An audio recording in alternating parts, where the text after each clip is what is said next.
একসাথে এত মানুষের জমায়েত বাংলাদেশ আগে কখনো দেখেছে কিনা তা বোধহয় হলফ করে বলা কঠিন।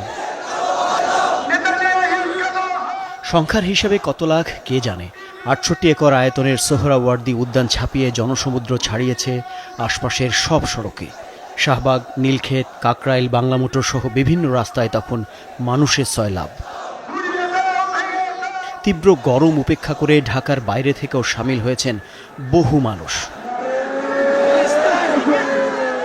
গণজমায়েতের নির্ধারিত কয়েক ঘন্টা আগে থেকেই শহরের প্রধান সড়কগুলোতে ছিল মার্চ ফর গাজা কর্মসূচির মিছিল।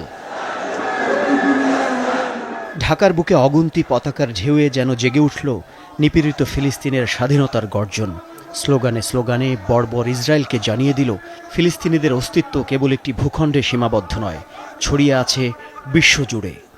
এই ইসরায়েলের কাফেরের দালালেরা, তোমরা শুনে রাখো, পৃথিবীর মুসলমানরা কখনো ভয় করে না।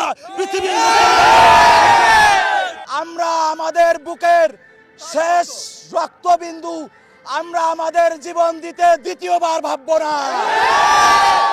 আমরা মনে করি যে কোনো স্বার্থের উদ্যোগে ওআইসি এবং জাতিসংঘকে এখন ফিলিস্তিনের পাশে দাঁড়াতে হবে। আমরা তো ওই দেশে যেতে পারছি না, তা আমাদের দেশে যতটুকু সামর্থ্য আমরা প্রতিবাদ করতেছি। গাজাবাসীর প্রতি সংহতি জানানোর এই মিছিলে সামিল হয় দেশের সব রাজনৈতিক দল, ধর্মীয়, সামাজিক, সাংস্কৃতিক সংগঠন ও প্রতিষ্ঠানের প্রতিনিধিরা।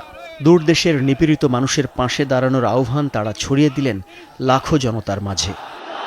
ফিলিস্তিন ফিলিস্তিন, আল কুদুস আল কুদুস। এরপর মঞ্চ থেকে ঘোষণা করা হয় ঘোষণাপত্র। ইসরায়েলের সাথে কূটনৈতিক সম্পর্ক ছিন্ন করতে পৃথিবীর সব দেশের প্রতি আহ্বান জানানো হয়। সেই সাথে ইসরায়েল ভ্রমণ ইস্যুতে বাংলাদেশি পাসপোর্টে আগের শর্ত ফিরিয়ে আনার দাবিও ছিল ঘোষণাপত্রে।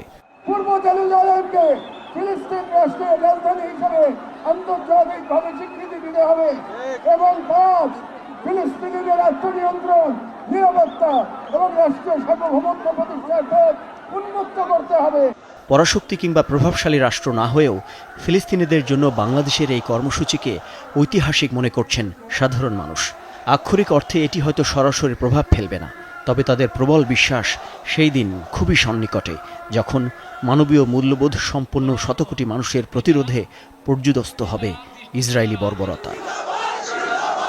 ফিলিস্তিনের পার্শ্ববর্তী ধনী আরব রাষ্ট্রগুলো যখন অনেকটা দর্শকের ভূমিকায়, তখন ৫,৫০০ কিলোমিটার দূরের মুসলিম প্রধান দেশ হিসেবে বাংলাদেশ এই গণজমায়েতের মধ্য দিয়ে জানিয়ে দিল স্বাধীনতাকামী ফিলিস্তিন একা নয়, কেবল মুসলিমরাই তো নয়, নানা জাতি, ধর্ম, বর্ণ নির্বিশেষে বহু মানুষের অংশগ্রহণের এই বিশাল শান্তিপূর্ণ জমায়েত উদ্ধার হয়ে থাকলো সকল অশান্তি আর যুদ্ধের বিরুদ্ধে।